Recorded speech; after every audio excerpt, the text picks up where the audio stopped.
The wrench slipped from Sarah Chen's grease-stained fingers as the emergency klaxons pierced through the humid air of forward-operating Base Titan.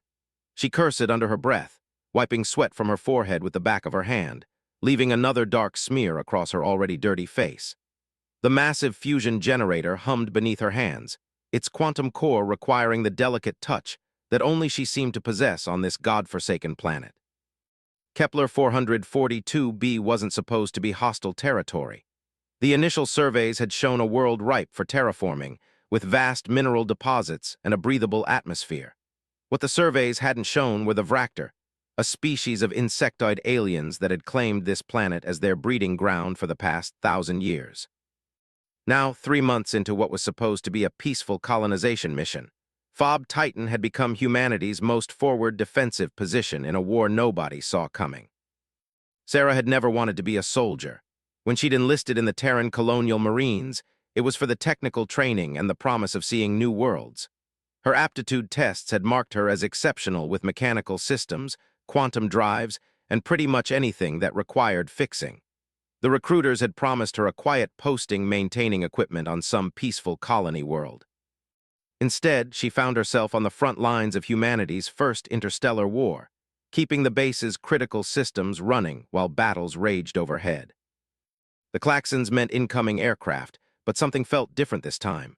Usually, the alarms signaled the return of patrol craft or supply drops.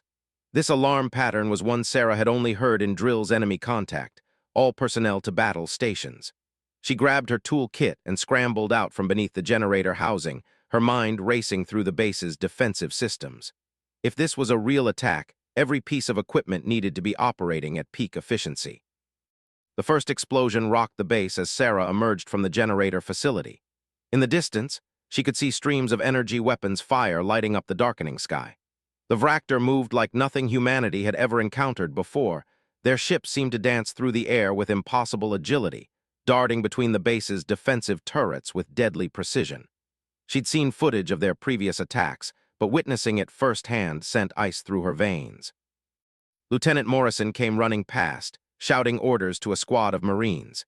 "Chen, get those backup generators online. We're losing power to the eastern defensive grid." He didn't wait for a response, already moving toward the command bunker where the other officers were coordinating the defense. Sarah nodded to his retreating form and broke into a sprint toward the backup facility. The second generator complex was a maze of conduits and control panels that Sarah knew better than the back of her own hand. She'd spent countless hours in here during the quiet periods, optimizing power flows and improving efficiency ratings that impressed even the engineering corps veterans. Her fingers danced across the control interfaces, bringing systems online with the practiced ease of someone who understood the technology at an almost intuitive level. Through the reinforced windows of the facility, Sarah watched the battle unfold with growing dread. The Vractor weren't just attacking, they were executing a coordinated assault that suggested detailed knowledge of the base's layout and defenses. Their smaller craft provided covering fire while larger ships disgorged troops directly onto the landing platforms. These weren't the mindless bugs that some of the Marines had expected. They were intelligent, organized, and they were winning. The power grid stabilized under her hands, and the eastern defensive turrets roared back to life, their quantum cannons sending streams of coherent energy into the enemy formations. For a moment, Sarah felt a surge of pride as her work directly contributed to the base's defense. But that moment was short-lived as she watched one of the Vractor heavy assault ships break through the defensive perimeter and land directly on the main platform. The creatures that emerged from the ship defied easy description. They moved on 6 legs with fluid grace, their chitinous armor gleaming in the light of the base's emergency illumination. But it was their weapons that caught Sarah's attention, energy projectors that seemed to bend light itself, creating devastating focused beams that cut through the Marine's cover like it was made of paper. She'd read the technical reports about Vractor weapons technology, but seeing it in action made her realize just how outmatched humanity's forces really were. Her communication headset crackled to life with urgent voices from across the base. "Eastern perimeter is holding, but we've got multiple breaches on the main platform. Squad 7 is taking heavy casualties near the command bunker. We need immediate medical evacuation for wounded in Sector 5. The voices painted a picture of a battle that was rapidly spiraling out of control. Sarah's trained ear picked up something else in the radio chatter. the distinctive whine of overloaded power systems. The defensive turrets were drawing more energy than the grid could sustainably provide, and if she didn't balance the load soon, they'd start experiencing cascading failures. She began rerouting power from non-essential systems, her fingers flying across the control interfaces as she managed the delicate balance between defensive capability and system integrity. A proximity alarm began blaring in the generator facility, and Sarah looked up from her work to see Vractor soldiers moving through the base's corridors visible through the security monitors. They moved with purpose, their weapons sweeping systematically as they advanced toward critical infrastructure. It didn't take a tactical genius to realize that they were targeting the power systems she was desperately trying to keep online. The realization hit her like a physical blow. She was alone in a critical facility that was about to become a primary target. The other technical personnel had been evacuated to the secure bunkers when the attack began, but someone had to keep the generators running or the entire base would fall into darkness. Sarah Chen, base mechanic and definitely not a soldier, was about to become the last line of defense for the power systems that kept hundreds of people alive. She reached for the emergency weapons locker that every critical facility maintained, her hands shaking slightly as she input the authorization codes. The locker contained a standard marine assault rifle and several energy cells, along with basic body armor that looked impossibly bulky compared to her usual work coveralls. As she strapped on the armor, Sarah tried to remember the basic combat training that every colonial marine received, no matter their specialty. The first Vractor soldier appeared at the facility's main entrance just as Sarah managed to get the body armor secured. Through the reinforced glass, she could see its compound eyes scanning the interior, looking for threats. For a moment, neither moved, predator and prey sizing each other up across the threshold. Then the creature raised its weapon, and Sarah Chen discovered that when survival was on the line, instincts she didn't know she possessed could take over with startling clarity. The energy beam from the Vractor weapon sizzled past Sarah's head, leaving a molten scar in the metal wall behind her. She dove behind a bank of control consoles, her heart hammering against her ribs as the creature began cutting through the reinforced door with methodical precision. The smell of superheated metal filled the air, and sparks showered down around her hiding spot. Sarah's hands found the assault rifle, and muscle memory from basic training took over as she checked the weapon's charge and flipped off the safety. The rifle felt alien in her hands after months of holding wrenches and diagnostic tools, but the weight was reassuring in a way she hadn't expected. Through gaps in the console housing, she watched the Vractor soldier complete its breach and step into the facility. The creature moved like liquid death, its 6 legs carrying it forward with disturbing grace while its weapon swept the room in smooth arcs. Sarah held her breath as those alien eyes passed over her hiding spot, praying that the console banks provided enough concealment. The Vractor made a clicking sound that might have been communication or might have been echolocation, then began moving deeper into the facility. That's when Sarah noticed something the creature hadn't. Its entry had triggered several automatic systems that were now flashing warning indicators across her control boards. The facility's environmental controls were showing dangerous fluctuations, and the main power coupling was beginning to overload from the damage to the entrance. If those systems failed, the entire base would lose power within minutes, and everyone still fighting outside would die in the dark. The Vractor soldier had positioned itself between Sarah and the main control panel. There was no way to reach the controls without exposing herself, and even if she could get there, working on the systems while under fire was essentially impossible. She needed to eliminate the threat, but the creature's natural armor looked thick enough to stop anything short of a direct hit from her rifle's most powerful setting. Sarah studied the creature's movement pattern, watching as it systematically checked each section of the facility. The Vractor was thorough but predictable, following what appeared to be standard search protocols. When it moved to investigate the secondary control station on the far side of the room, Sarah saw her opportunity. The main power coupling was directly above the creature's position, and if she could destabilize it at the right moment. Her fingers found the facility's emergency shutdown controls, and Sarah began entering the sequence that would cause a controlled overload in the power coupling. The system would interpret this as a critical failure and dump all stored energy in a brilliant flash that should be enough to disorient or damage the Vractor soldier. Of course, it would also leave her temporarily blind and deaf, but that was a risk she'd have to take. The overload sequence initiated just as the creature turned back toward her position. The power coupling erupted in a blaze of light and energy that turned the world white and sent a shockwave through the facility that knocked Sarah flat behind her console. When her vision cleared, she found the Vractor soldier lying motionless on the floor, its armor cracked and smoking from the energy discharge. Sarah approached the fallen creature carefully, rifle trained on its position, but it was clearly dead. Up close, she could see that beneath the chitinous armor, the Vractor were surprisingly fragile. The energy discharge had found weak points in the armor joints and overloaded the creature's nervous system. It was a lucky shot, but it had worked. The facility's systems demanded immediate attention. The emergency shutdown had prevented a catastrophic failure, but now Sarah had to bring everything back online before the base's defenses collapsed entirely. She worked with desperate efficiency, rerouting power through backup systems and bypassing damaged components. Her hands moved across the controls with practiced expertise, each adjustment bringing critical systems back to operational status. Through her headset, Sarah could hear the battle still raging outside. The defensive turrets she was powering were taking a heavy toll on the Vractor forces, but the aliens seemed to have an inexhaustible supply of soldiers and equipment. Worse, the radio chatter was becoming increasingly desperate as Marine units reported being cut off and surrounded throughout the base. That's when she heard Lieutenant Morrison's voice cut through the chaos with news that made her blood run cold. "This is Morrison to all units. Be advised, SEAL Team Alpha has been captured during their infiltration mission. Repeat, our Special Forces team is in enemy hands. They were attempting to destroy the Vractor command ship when they went dark." Sarah paused in her work, processing the implications. SEAL Team Alpha was the most elite unit on the base, specialists in exactly the kind of impossible missions that could turn the tide of a battle like this. If they'd been captured while trying to take out the enemy command ship, it meant the Vractor had anticipated the attack and laid a trap.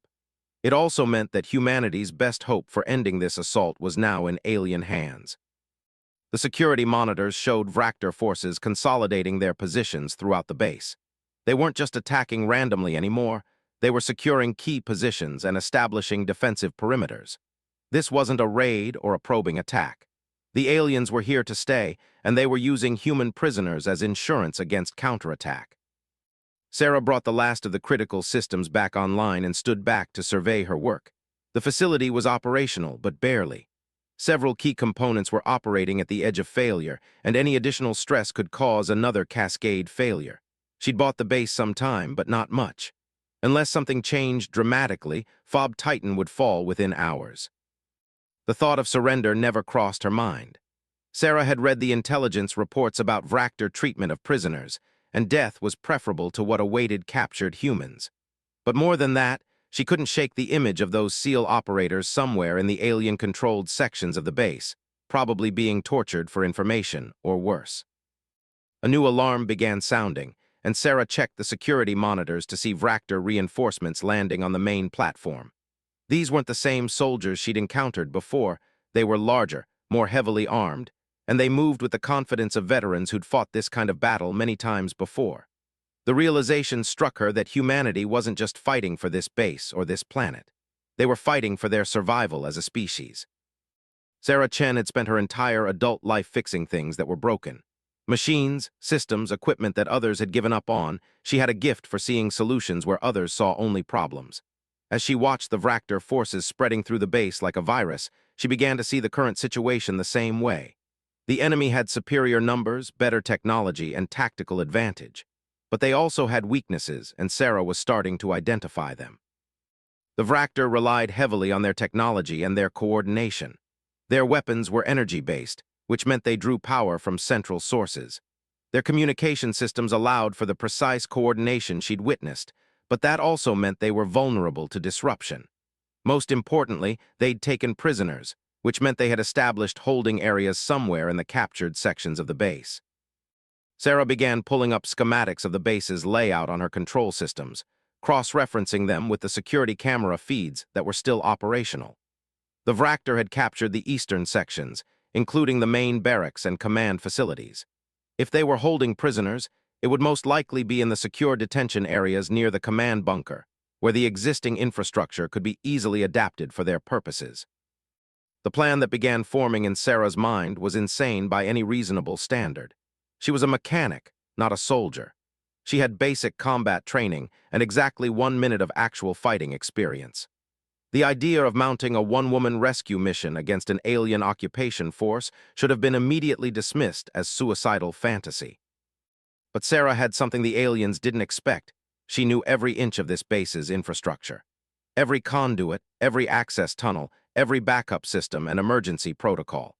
She knew how to move through the facility unseen, how to manipulate the systems to create diversions and confusion, and most importantly, she knew how to break things in ways that would cause maximum disruption to anyone depending on them.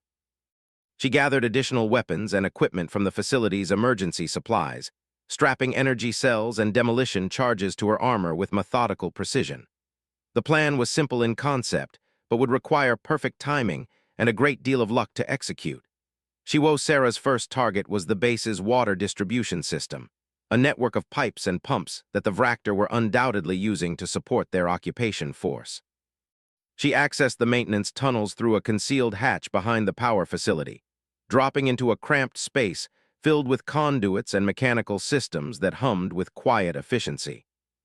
Moving through the tunnels required her to crawl on hands and knees for long stretches, but Sarah had done this countless times during routine maintenance operations. The difference now was the weight of combat gear and the constant awareness that discovery meant certain death. Every sound seemed amplified in the confined space, from the rustle of her equipment to the distant vibrations of footsteps above. The central water processing station was located 2 levels below the main base, in a section that the Vractor hadn't bothered to secure. They probably assumed that human infrastructure was too primitive to pose any threat, a mistake that Sarah intended to exploit ruthlessly. She reached the processing controls and began implementing a plan that would have horrified her engineering instructors. By revering the flow in key distribution lines and overriding safety protocols, Sarah created a pressure buildup that would rupture pipes throughout the occupied sections of the base. The system wasn't designed for this kind of abuse, and warning indicators began flashing as pressures climbed beyond safe operating limits. She ignored the alarms and continued her sabotage, timing each adjustment for maximum effect. The first pipe ruptures began 30 seconds later, sending scalding water and steam throughout the eastern barracks where the Vractor had established their primary staging area. Through the facility's sensors, Sarah could monitor the effects of her sabotage as the aliens scrambled to deal with the flooding and the danger of superheated steam. Their disciplined formations dissolved into chaos as soldiers sought higher ground and safety. While the enemy dealt with the water system crisis, Sarah moved to her second objective, the base's atmospheric processing plant. The Vractor might breathe the same air as humans, but their equipment and communication systems still relied on specific environmental conditions. By introducing trace amounts of metallic particles into the air circulation system, she could create interference with their sensitive electronics. The atmospheric plant was more heavily monitored than the water systems, and Sarah had to disable several automated security measures before she could access the primary controls. Her modifications were subtle, but effective. She altered the filtration parameters to allow microscopic metal dust to circulate through the ventilation system while maintaining breathable air quality for any human survivors. The effects weren't immediately visible, but Sarah's monitoring equipment showed the desired results.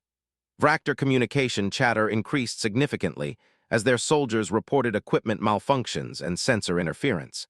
Their coordination, which had been their primary advantage, began to break down as individual units lost contact with their command structure.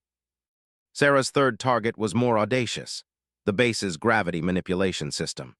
The artificial gravity throughout the facility was generated by a network of field projectors that created a consistent downward force. By carefully adjusting the field patterns, she could create zones of altered gravity that would disorient and incapacitate the enemy forces while leaving areas where human defenders could operate normally. The gravity control systems were located in the most secure section of the maintenance level, protected by multiple redundancies and fail-safes. Sarah had to use her engineering expertise to convince the safety systems that her modifications were authorized maintenance procedures. The process required her to forge electronic signatures and bypass security protocols in ways that would normally result in court-martial, but desperate times called for desperate measures. Her gravity modifications created a patchwork of altered fields throughout the occupied areas. Some corridors experienced reduced gravity that made it difficult for the heavy Vractor soldiers to maintain traction, while other areas had increased gravitational force that slowed their movement to a crawl. The aliens found themselves struggling with an environment that seemed to change without warning or apparent logic. The cumulative effect of Sarah's sabotage was beginning to show on the security monitors that were still operational. Vractor units that had been advancing steadily through the base were now bogged down dealing with environmental hazards and equipment failures. Their attack had stalled, and in some areas, they were actually falling back to more defensible positions. But Sarah's real objective wasn't to defeat the entire occupation force. It was to create enough confusion and distraction to reach the detention areas where the SEAL team was being held. Using her knowledge of the base's layout, she plotted a route that would take her through sections where her sabotage had been most effective. The journey required her to move through areas that were technically enemy-controlled, but the Vractor soldiers she encountered were too busy dealing with the chaos she'd created to maintain proper security procedures. Sarah slipped past guard posts where aliens struggled with malfunctioning equipment, moved through corridors where reduced gravity made quiet movement possible, and used steam-filled passages where visibility was nearly zero. Her first direct confrontation came when she reached the detention level and found two Vractor guards posted outside what had once been the base's secure holding cells. The creatures were clearly agitated, constantly adjusting their equipment and communicating in rapid clicks with their superiors. Sarah's environmental modifications had affected their gear, but they were still armed and dangerous. Sarah studied the guards' positions and equipment, looking for weaknesses she could exploit. Their weapons appeared to be malfunctioning due to the metallic particles in the air, sparking occasionally and requiring frequent adjustment. More importantly, they were positioned in an area where she had increased the gravitational force, making their movements slower and more labored than usual.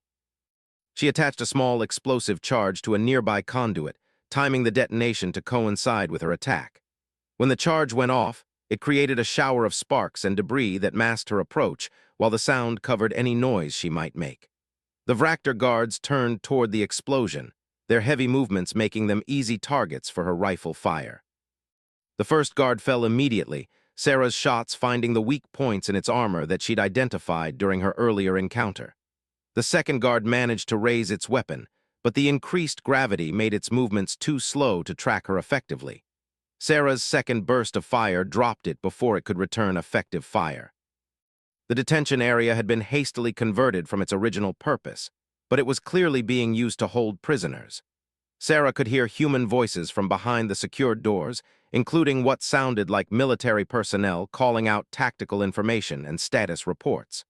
Her heart raced as she realized she'd actually found the captured SEAL team.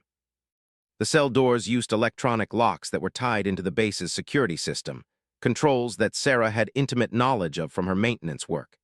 She accessed the lock controls through a nearby terminal and began entering the override codes that would release the prisoners. The system resisted her commands, clearly modified by the Vractor, but Sarah's understanding of the underlying architecture allowed her to work around the alien modifications.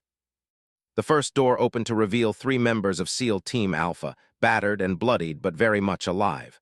Their leader, a grizzled master chief named Rodriguez, looked at Sarah with surprise and confusion. "Mechanic Chen, what the hell are you doing here? Where's the rescue team?" Sarah helped the SEALs out of their restraints while quickly explaining the situation. "There is no rescue team, Chief.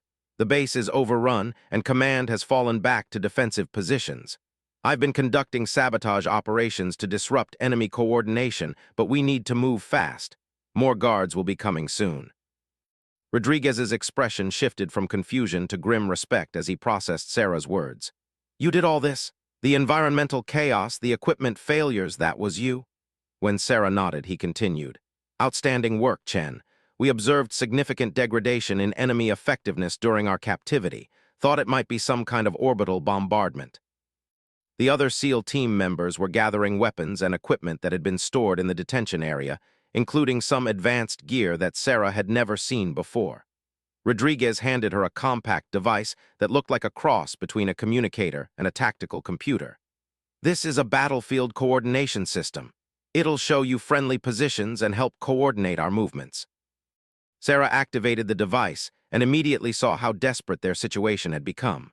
The base's defenders had been pushed back to a small perimeter around the command bunker and the remaining defensive positions. Casualty reports showed that over 60% of the Marine garrison was either dead, wounded, or missing. The Vractor forces controlled most of the facility and were preparing for a final assault that would eliminate all human resistance. But the tactical display also showed something else: the locations of Vractor command units and critical equipment throughout the base. Sarah's sabotage had been effective, but it had been random and opportunistic. With the SEAL's military expertise and her technical knowledge, they could conduct precision strikes that would do far more than just create confusion. Rodriguez studied the tactical display with professional interest, his mind clearly working through possibilities and options. Chen, your knowledge of this base's infrastructure is our biggest advantage right now. These aliens think they control this facility, but you know it better than anyone. Can you get us to their command center without being detected? Sarah examined the base schematics on the tactical display, cross-referencing them with her mental map of the maintenance systems and service corridors. The Vractor command center appeared to be located in what used to be the base's primary communications facility, a heavily shielded area that would be difficult to approach through normal corridors. "I can get us there," Sarah said, "but it'll require going through the primary POW. The route to the Vractor command center took Sarah and the 3 SEALs through the most dangerous section of the base, a maze of power conduits and distribution systems that the aliens had heavily fortified. Sarah led them through maintenance shafts that were barely wide enough for a single person, spaces she'd navigated hundreds of times, but never while carrying weapons and expecting enemy contact at every turn. The first challenge came when they reached the primary power junction, a large chamber filled with humming machinery that distributed energy throughout the base. Through a ventilation grate, they could see at least a dozen Vractor soldiers positioned around the critical equipment, their weapons trained on the main entrances. The aliens had clearly recognized the importance of this location and weren't taking any chances with its security. Rodriguez signaled for silence and studied the enemy positions through the grate. His tactical experience was evident as he identified patrol patterns, weapon positions, and potential weaknesses in the Vractor defensive setup. After several minutes of observation, he turned to Sarah with questions about the chamber's layout and systems. "Those power conduits along the ceiling," Rodriguez whispered, pointing to thick cables that ran overhead, "are they load-bearing or just for distribution?" Sarah studied the setup and realized what he was thinking. "Distribution only, but if you damage them, you'll cut power to half the base, including life support systems." The SEAL Master Chief smiled coldly. "Not if we do it right. Chen, can you reroute power through backup systems before we hit those conduits? We need to make sure our people keep their lights on while the enemy sits in the dark." Sarah nodded and began accessing the power distribution controls through her portable interface, a process that required her to remain absolutely still while her fingers moved across the holographic display. The power rerouting took nearly 10 minutes to complete, during which the SEALs maintained watch and Sarah fought to control her breathing as Vractor patrols passed within meters of their hiding position. When the backup systems were finally online and ready to take the full load, Rodriguez positioned his team for a coordinated assault on the chamber. The attack began with Sarah's controlled overload of the main power conduits, creating a series of electrical explosions that plunged the chamber into darkness while showering the Vractor positions with sparks and debris. The SEALs moved through the chaos with deadly efficiency, their night vision equipment and superior training giving them every advantage in the confused firefight that followed. Sarah found herself in the middle of a battle that moved faster than her mind could fully process. Muzzle flashes lit up the darkness like strobing lights.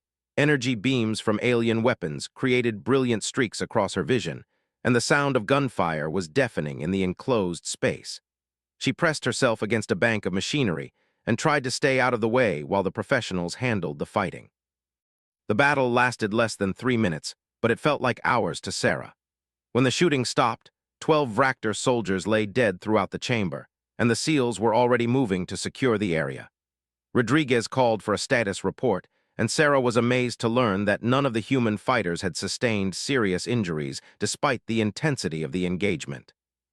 "Outstanding work, people," Rodriguez said as he checked his weapon and prepared to move out. "Chen, that power rerouting saved our asses and probably the lives of everyone still fighting topside. How much further to their command center?" Sarah consulted her mental map of the base and estimated another 15 minutes of careful movement through increasingly dangerous territory. The next section of their route took them through what had once been the base's central hub, a large open area that connected multiple corridors and facilities. The Vractor had turned this space into a staging area for their operations, with equipment stations, communication arrays, and what appeared to be medical facilities for treating their wounded. Sarah counted at least 30 enemy soldiers moving through the area, along with several of the larger Vractor that she assumed were officers or specialists. The aliens moved with purpose and efficiency, coordinating their activities through a complex series of clicks and electronic signals that suggested a highly organized military structure. The SEALs studied the enemy activity with professional interest, noting patterns and weaknesses that Sarah would never have recognized. Rodriguez pointed out that the Vractor were preparing for a major assault, with ammunition and equipment being distributed to units that were clearly getting ready to move out. "They're planning to finish this fight soon," he whispered. "We need to hit their command center now." Getting across the staging area required a level of stealth that pushed Sarah's skills to their absolute limit. The SEALs moved like ghosts, using cover and timing to avoid detection while Sarah followed their lead and tried to match their nearly silent movement. Every step felt exposed, every breath seemed too loud, and every shadow might be hiding an enemy soldier. They were halfway across when one of the Vractor officers began moving in their direction, its compound eyes scanning the area with systematic thoroughness. Sarah's heart hammered as the creature approached their hiding position behind a stack of alien equipment crates. Rodriguez had his weapon ready, but firing would alert the entire staging area to their presence. That's when Sarah noticed that the equipment crates they were hiding behind were connected to power conduits that she recognized from her earlier sabotage work. The metallic particles she'd introduced into the air circulation system had been affecting Vractor electronics throughout the base, and these systems showed the same telltale signs of interference and malfunction. Moving slowly and carefully, Sarah accessed the power controls for the equipment stack and began introducing feedback loops that would cause the alien systems to fail dramatically. The effect was almost immediate. The equipment began sparking and smoking, creating enough distraction for the SEALs to eliminate the investigating officer before it could raise an alarm. The approach to the command center required them to climb through a series of vertical maintenance shafts that connected to the communications facility where the Vractor had established their headquarters. Sarah had used these shafts countless times for routine maintenance, but never while carrying weapons and expecting to face heavily armed opposition at any moment. The shaft system was a complex three-dimensional maze that connected multiple levels and sections of the base. Sarah navigated by memory and instinct, leading the SEALs through routes that she was certain the aliens had never discovered. The tight confines made conversation impossible, but Rodriguez had equipped everyone with tactical communication gear that allowed for silent coordination. When they finally reached the level containing the command center, Sarah could hear the complex electronic sounds of Vractor command operations through the walls. The aliens had clearly brought in sophisticated equipment to coordinate their assault on the base, and the level of activity suggested a major operation in progress. Through a maintenance access panel, they could observe the command center itself, a large room filled with holographic displays, communication arrays, and at least 20 Vractor officers and technicians. The aliens were clearly coordinating the final phase of their assault, with tactical displays showing human defensive positions and what appeared to be attack plans for overrunning the remaining resistance. Rodriguez studied the command center layout and began planning their assault. The room had multiple entrances, but most were heavily guarded and would require fighting through significant opposition. However, Sarah's knowledge of the base's infrastructure revealed another option. The facility's emergency systems included fire suppression equipment that could be used to create chaos and confusion. "If I activate the fire suppression system," Sarah whispered through the tactical comm, "it'll flood the entire room with halon gas. The aliens will be disoriented and their equipment might malfunction, but we'll only have a few minutes before they adapt or evacuate." Rodriguez considered the option and decided it was their best chance for success. Sarah accessed the fire suppression controls and prepared to flood the command center with halon gas, while the SEALs positioned themselves at multiple entry points. The assault would require perfect timing and coordination, But if it succeeded, they could eliminate the Vractor command structure and potentially turn the entire battle around. The fire suppression system activated with a loud alarm and immediately began filling the command center with dense white gas. The effect on the Vractor was immediate and devastating. Their coordination dissolved as individuals struggled with the unfamiliar environment, while their sophisticated equipment began malfunctioning in the chemical atmosphere. Rodriguez's team moved through the chaos with deadly efficiency, eliminating enemy officers and technicians, while Sarah worked to sabotage the alien command equipment. Her technical expertise allowed her to identify critical systems and disable them in ways that would prevent easy repair, effectively blinding the Vractor forces throughout the base. The battle for the command center was brief but decisive. Within minutes, the room was secure and the alien command structure had been completely eliminated.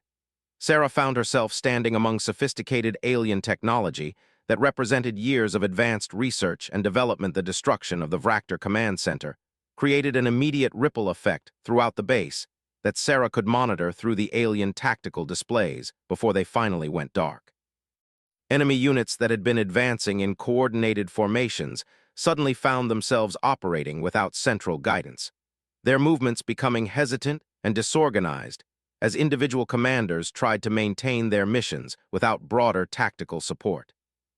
Rodriguez was already coordinating with the surviving human forces through his communication gear, providing real-time intelligence about enemy positions and capabilities that he'd observed during their infiltration mission. Sarah listened to the radio chatter and realized that their small team had accomplished something that no one had thought possible. They turned a hopeless defensive action into a potentially winnable battle. But the Vractor weren't defeated yet. Through the base's security systems that she could still access, Sarah watched as enemy forces began falling back to consolidated positions where they could establish new defensive perimeters. The aliens were adapting to the loss of their command structure, and their individual unit leaders were proving to be competent tacticians in their own right. "We need to keep the pressure on them," Rodriguez said as he finished coordinating with the base commander. "They're trying to regroup, and if we give them time to establish new command protocols, they'll be just as dangerous as before. Chen, what other critical systems can we hit to keep them off balance?" Sarah studied the base schematics on her portable interface, looking for infrastructure that would be vital to the Vractor occupation, but whose destruction wouldn't endanger the surviving human defenders. Her earlier sabotage had been opportunistic and improvised, but now she could plan systematic attacks that would maximize disruption while minimizing risk to friendly forces. The base's ammunition storage facility had been captured early in the battle, and the aliens were using it to supply their forces with captured human weapons and equipment. If Sarah could access the facility's safety systems, she could create a controlled explosion that would destroy the enemy's supply lines while preventing the kind of massive detonation that would damage the entire base. Getting to the ammunition storage facility required crossing sections of the base that were still under heavy enemy control, but Sarah's knowledge of the maintenance systems provided routes that the Vractor had never discovered. The SEALs followed her lead through a complex network of service tunnels and utility corridors that connected to the storage area. The ammunition facility was heavily guarded, but most of the Vractor soldiers were positioned to defend against attacks from the main corridors. Sarah's approach through the maintenance systems brought them directly to the facility's control room, where she could access the safety and security protocols without alerting the guards outside. Working quickly and quietly, Sarah began overriding the safety systems that prevented accidental detonation of stored munitions. The process required her to convince multiple redundant security measures that she was conducting authorized maintenance procedures, a complex sequence of electronic signatures and protocol overrides that took nearly 20 minutes to complete. The controlled explosion that followed sent shockwaves through the entire eastern section of the base and completely destroyed the Vractor ammunition supplies. The blast was carefully shaped by Sarah's modifications to focus the destructive force on the storage areas while minimizing damage to surrounding structures, but the psychological effect on the enemy forces was immense. Through the tactical communication network, Sarah could hear reports from human forces throughout the base as they observed the enemy reaction to the explosion. Vractor units that had been preparing to assault the remaining defensive positions suddenly found themselves cut off from resupply and facing the possibility of running out of ammunition in an extended battle. Rodriguez's team took advantage of the confusion to strike at another critical target, the aliens' primary landing platform where their transport ships were stationed. Sarah's technical expertise allowed her to access the platform's electromagnetic catapult systems and reverse their polarity, creating a powerful magnetic field that would prevent any Vractor aircraft from safely approaching or departing. The effect was immediate and devastating. Several alien transport ships that were attempting to land found themselves caught in the electromagnetic field and crashed into the platform with tremendous force. Other ships that were trying to evacuate wounded soldiers or bring in reinforcements were forced to abort their landings and seek alternative sites that didn't exist within the base's perimeter. Sarah watched through security cameras as Vractor forces throughout the base began showing signs of panic and disorganization.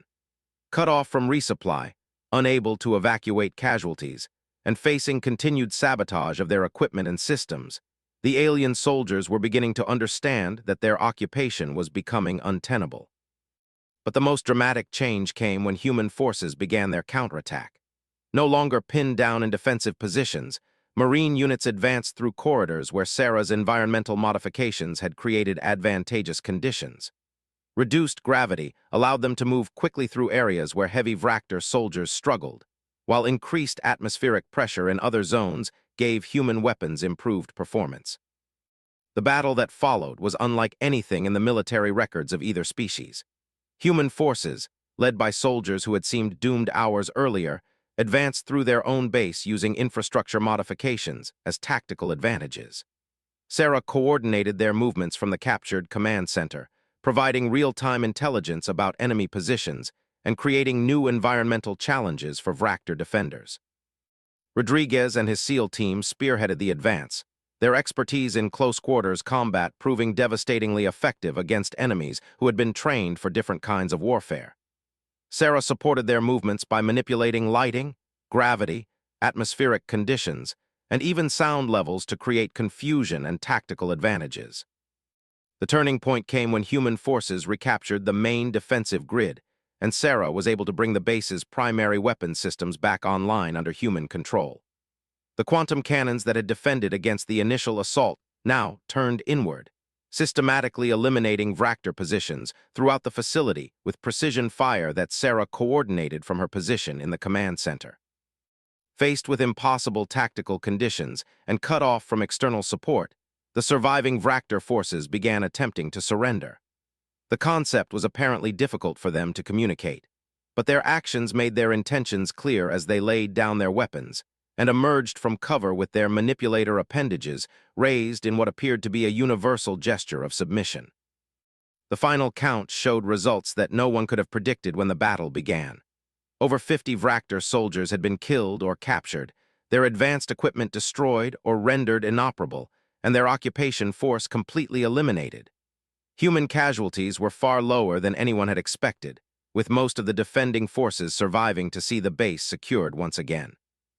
Lieutenant Morrison found Sarah in the command center hours later, where she was still working to repair the damage caused by the battle and restore full operational capability to the base's systems.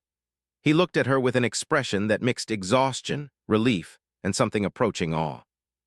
"Chen," he said, "I've been getting reports from every unit commander about what happened today. They're saying you single-handedly turned this battle around, that you eliminated more enemy soldiers than entire squads of Marines. Is that accurate?" Sarah looked up from the control panel where she'd been working and realized that she honestly didn't know the answer to that question. The battle had been a blur of technical challenges, tactical problems, and desperate improvisation. She'd focused on each immediate objective without thinking about the broader scope of what she was accomplishing. "I was just fixing things, sir," she said finally. "The base's systems were broken, the tactical situation was broken, and I knew how to fix them. That's what I do, I fix things that are broken." Morrison stared at her for a long moment, then began to laugh. It started as a quiet chuckle but quickly grew into the kind of deep, relieved laughter that comes after surviving something that should have been impossible. "Chen, you just conducted the most effective single-handed military operation in human history, and you're telling me you were just doing maintenance work." Sarah considered that perspective and realized that, in a sense, it was true. Everything she'd done during the battle had been an application of skills and knowledge she'd developed as a mechanic and engineer. The only difference was the scale of the system she'd been working on and the consequences of failure. The official reports would describe the Battle of Fob Titan as a textbook example of how technical expertise and tactical innovation could overcome superior numbers and technology. Military analysts would study Sarah's use of infrastructure as a weapon, and her techniques would be incorporated into defensive doctrine throughout human space. But for Sarah Chen, it would always be remembered as the day she discovered that the same instincts and abilities that made her an exceptional mechanic could make her something else entirely when the situation demanded it. She'd started the day as base maintenance personnel, but she'd ended it as something the enemy would learn to fear: a human engineer with the determination to fix anything that was broken, no matter how impossible the task might seem. Now rendered useless by a combination of human ingenuity and determination. But their victory in the command center was only the beginning. Through the tactical displays that were still operational, Sarah could see that Vraktor forces throughout the base were beginning to lose coordination and effectiveness. Without their command structure, the alien soldiers were falling back on individual initiative and local leadership, creating opportunities for the defending human forces. Distribution center. That's enemy-controlled territory, and there will probably be heavy security. Plus, if we're detected, they could cut power to the entire base and leave our people defenseless. The Master Chief smiled grimly. Chen, leaving our people defenseless is exactly what these bugs plan to do anyway. The difference is, if we take out their command center, we might be able to turn this whole situation around. Lead the way. Use the base's infrastructure against the occupiers, systematically disrupting their operations while moving toward the detention areas where the SEAL team was likely being held.